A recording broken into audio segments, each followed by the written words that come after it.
Hello and welcome back. This video will focus on boundaries. Establishing boundaries is vital for self-love because they set the standards for wholesome relationships.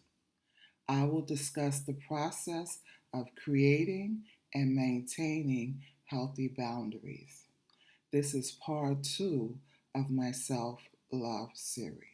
If you're new to my channel, welcome. My name is Aura Cook.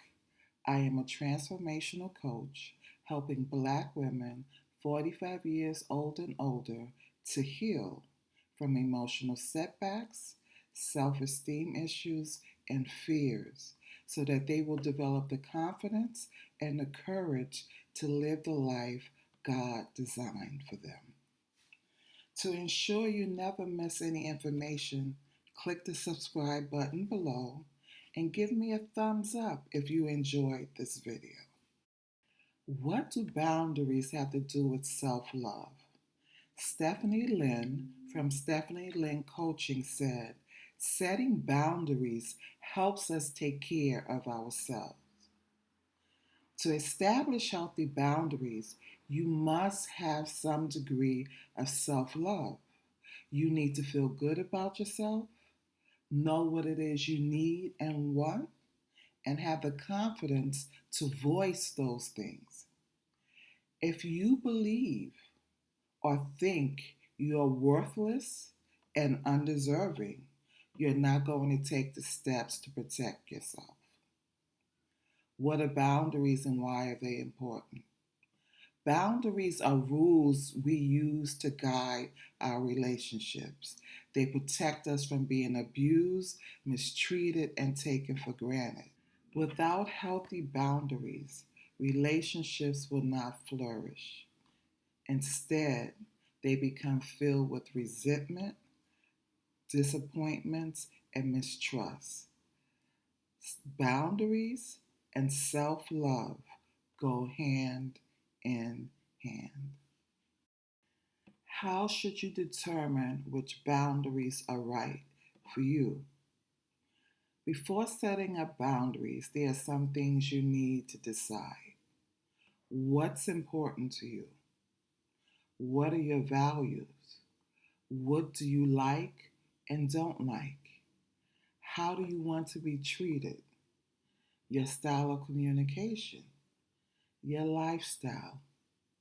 Then once you know the answers, establish boundaries which will ensure those things happen.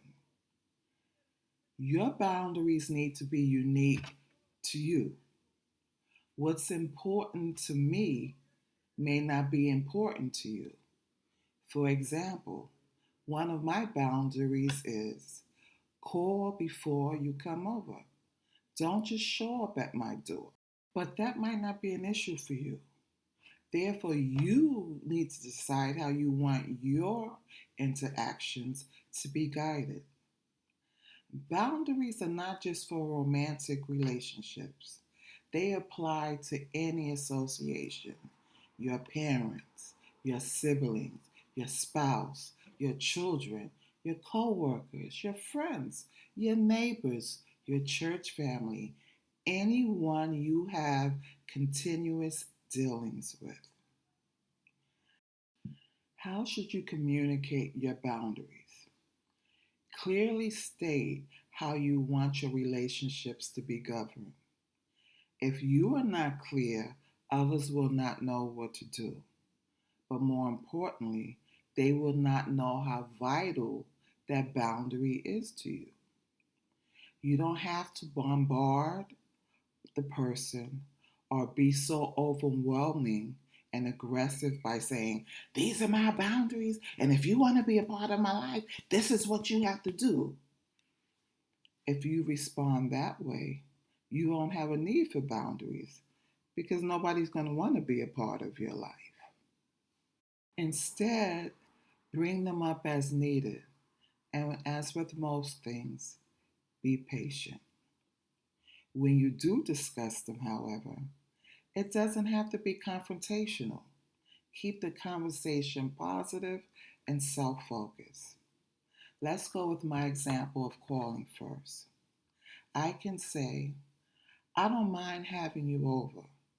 However, to ensure that both of us have an enjoyable time, make sure that you always call first. Most people are not going to intentionally violate your boundaries once they know what they are. There are 6 categories or types of boundaries: physical, which includes touching, personal space, and basic needs; emotional, your feelings and having them respected; time, respecting it and deciding how it's used; sexual, which includes consent, respect, understanding your preference, and privacy; intellectual, your thoughts and ideas; and lastly, material, your possessions and your items. Some examples of boundaries for each of those categories are: physical, I don't feel comfortable hugging people I barely know. I prefer to shake hands. Or, my bedroom is valued space and you need to knock before entering. For emotional, I had a difficult day and just need some alone time right now. Or, these are my feelings and I don't appreciate you trying to make me justify them.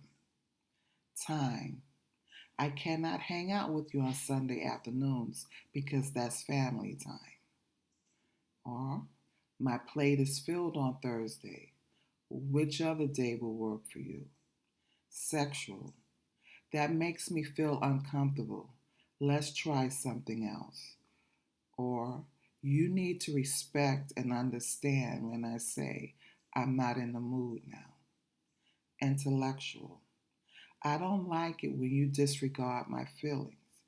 I need you to accept how I feel, even if you don't understand or agree. Another one would be, let's not discuss work at dinner time.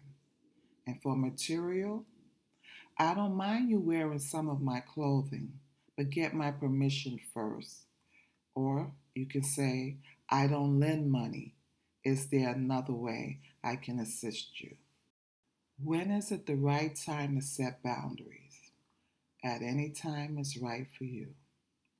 In older relationships, it may be more challenging to set boundaries because people have gotten used to the flow of your interactions and they might not understand why all of a sudden are you trying to make changes and set these standards. However, they might not understand it, but you still have the right to add boundaries. Remember, boundaries protect you, so that's your right. With new relationships, setting up boundaries will be much easier because you're starting fresh. There isn't any backstory, you don't have any history, there's nothing that they've gotten used to. You don't have to explain why suddenly you're implementing these new regulations now. So, with your new relationships, add them as you see the need. Determine the consequences. Establishing consequences is just as important as setting up the boundary. A rule without a penalty is worthless. When boundaries are violated, it's important that you communicate this with the person. Explain how they violated you, how it made you feel, and what will happen if they continue doing it. Determine the outcome at the time you set your boundaries. Choose consequences that are best for you, not for the other person. Most importantly, choose ones that you will enforce.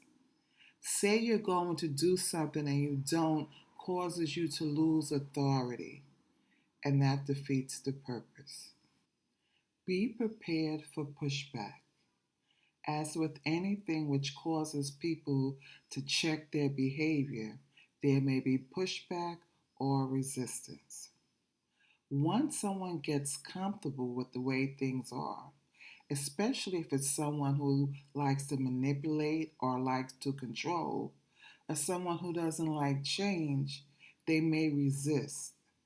You may be tested at times, and it may come from the people you least expected. This is the main reason people do not set and or maintain boundaries because they fear the reaction or the response. They feel they don't have the power or the ability to enforce the consequence. They fear being rejected, fear changing the status of the relationship, or fear the relationship will terminate. I want to stress something. In this video, I'm speaking of healthy boundaries. There are unhealthy boundaries, and a barrier is one of them. Sometimes, in our eagerness to heal and protect ourselves, we establish barriers instead of boundaries. What's the difference? Healthy boundaries are rules and regulations that guide and govern our relationship, but they don't prevent us from having relationships. They don't keep people out, they don't keep people at a distance. However, barriers are like brick walls, which prevent anyone from becoming a part of our lives. They keep everybody at a distance. If you feel you have barriers instead of boundaries, take time to examine why and slowly begin replacing them with healthy boundaries. Some last minute tips. Healthy boundaries can only work in healthy relationships.